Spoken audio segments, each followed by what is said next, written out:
Yeah, there is a lot to say. There's indeed a lot to talk about. But I would just want to say a few things right now. Therefore, I give your indulgence to just spare me a few of your time and a few minutes of your time and listening to this that I have to say. Okay? You're welcome. Thank you very much for being there and for standing by. For me, even right now.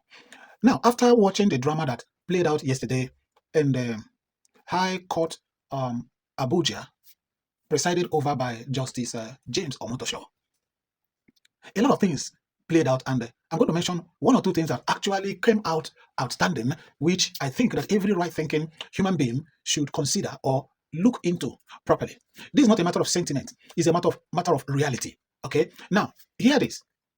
If you are doubting what I'm going to say now, go back and rewatch that video. I don't really have time to replay that video here.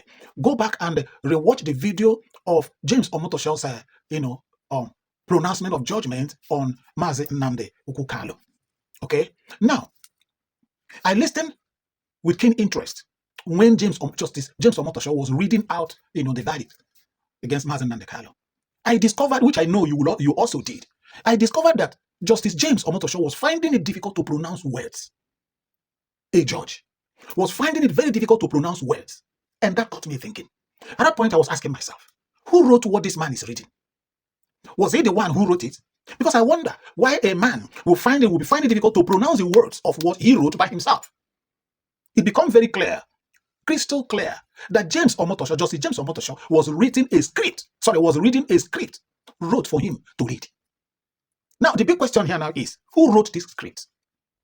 Right? Point number one. I think you get that now. Now, coming to who wrote this script, let me get you to understand this.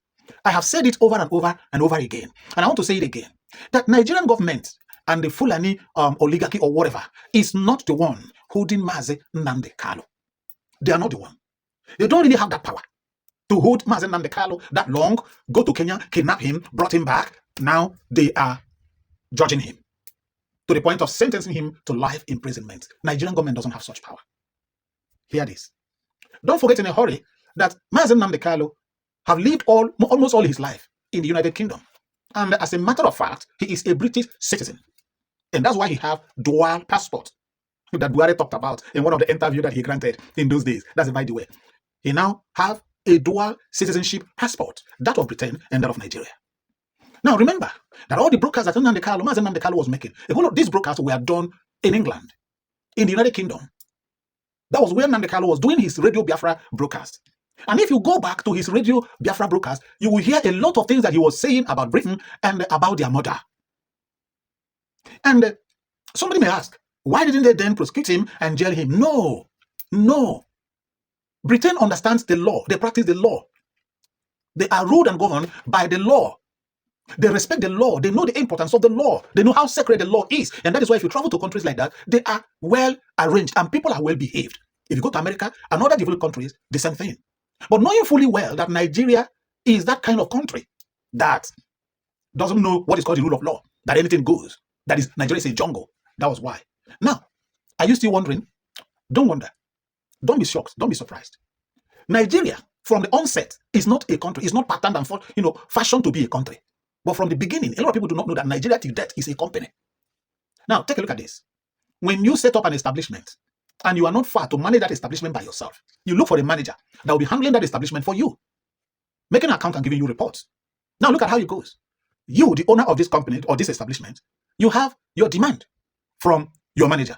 And your manager will also, at one time or the other, will also want a kind of a demand from you. Will also want you to do something, one or two, for him or her. And that is the game. And that's how it goes. Now, it is now very obvious that, quite understandable, the Fulanese needed something from the Britain. They wanted the Britain to do them this favor. Why? Because Mazi Nnamdi Kanu have been the one revealing and unveiling all their hidden secrets. Like Nigerians are testifying today.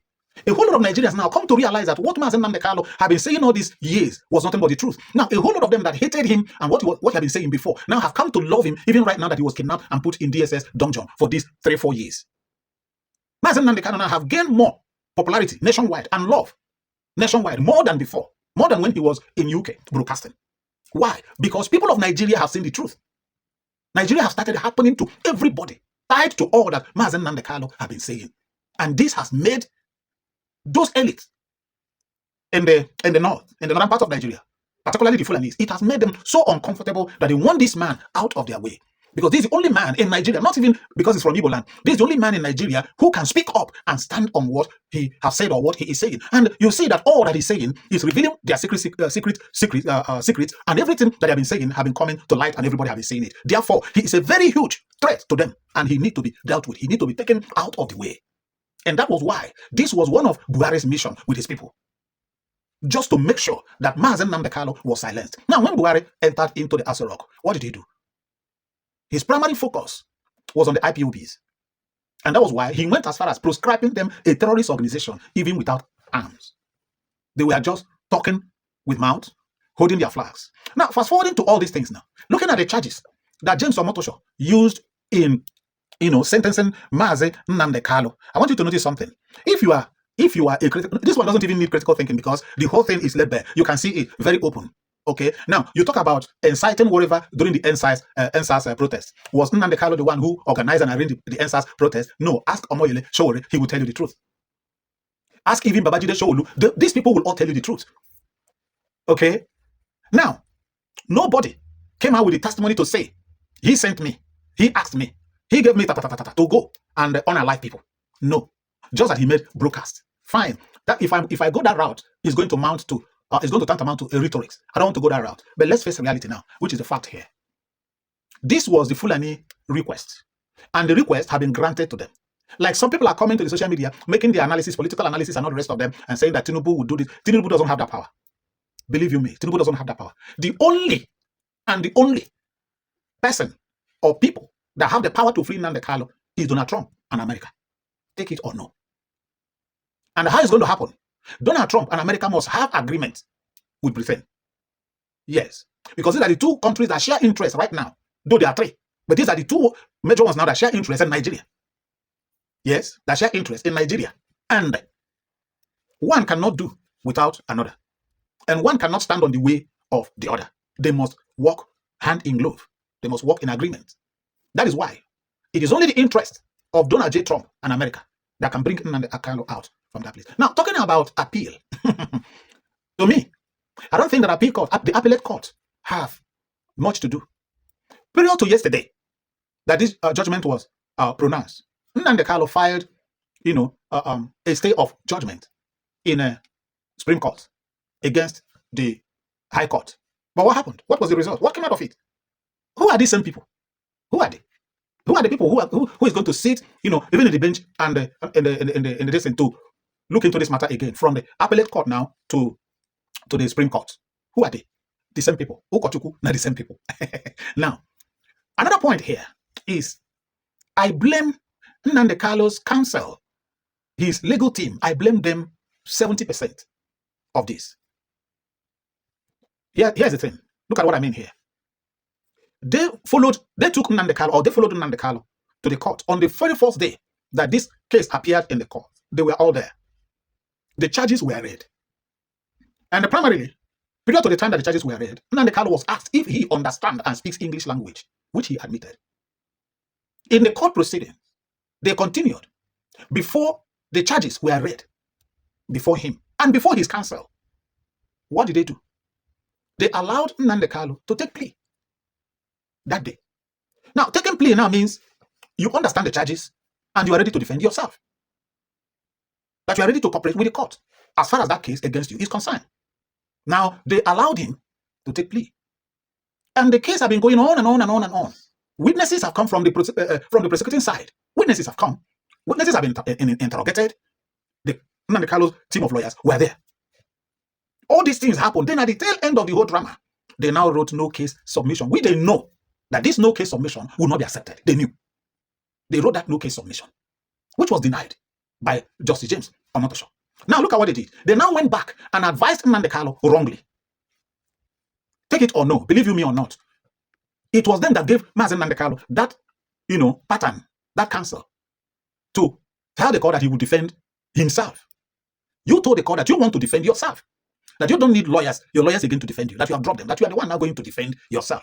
At first, you came up with 20-something names of witnesses, of the people you are calling for witness on your matter. It was noted. The public had it, and everybody, even some of the people Nnamdi Kanu mentioned their names, were interviewed in some national televisions about their names being mentioned. Now, the court adjourned, waiting for Mazen Nnamdi Kanu now to enter his defense and bring in his witnesses. The next thing was, I have no case to answer. I have no case to defend.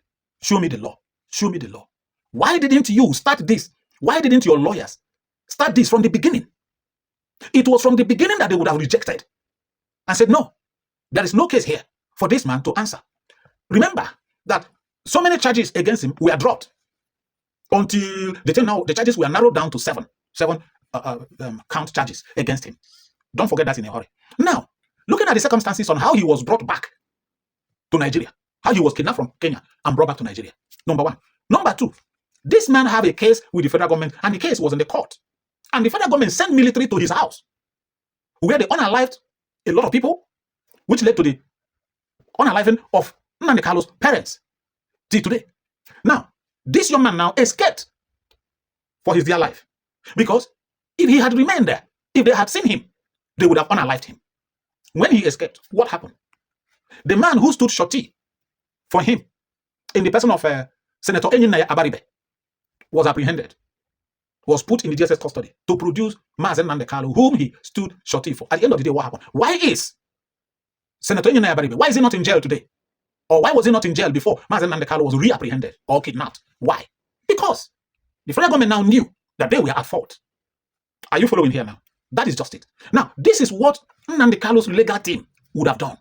Okay, now having made that mistake from the beginning, if they had allowed Mazen Nnamdi Kanu to enter to defend his case, to enter into defense of his case, with all these witnesses that he mentioned, the drama would have been going on even up to 2027. The drama would have still been on. Yes, because a whole lot of things will be revealed. The table will turn. That is where the whole world and Nigerians will now know all these charges, these 7 count charges leveled against him, have no basis. Judging from the people, from the names he had on his list or in his list for his defense. But look at, his lawyers messed him up. If I should say that his legal team collected something from Nigeria, I may not be far from the truth, honestly speaking, because this is not how to handle a case. They should have known better. They should have known better. But right now, as it is, the deed has already been done. But look, I have these words for those that are rejoicing in the social media, whether in the social media or outside the social media. You are happy that Mazen Nnamdi Kanu have been sentenced. Hear this and hear me very clearly. If you come across this video, I have this message for you, that whether you like it or not, Nigeria must definitely happen to you and your family. Oh yeah.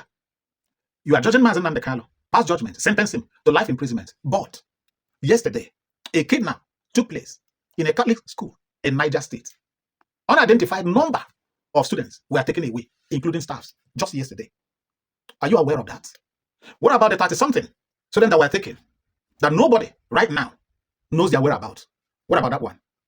Or what about the unaliving of General Muhammad Oba that took place just last week? Are you not aware of that? Let me tell you. Rejoice all you can or all you want. Drink, pop champagne. But bear it in mind that come rain, come shine, whether you like it or not, Nigeria must definitely happen to you and your family. And that is when you will realize that Nigeria is not for you. Because nobody is going to pity you. Other people will rejoice and celebrate, drink wine, pop champagne over your own failure and that of your family.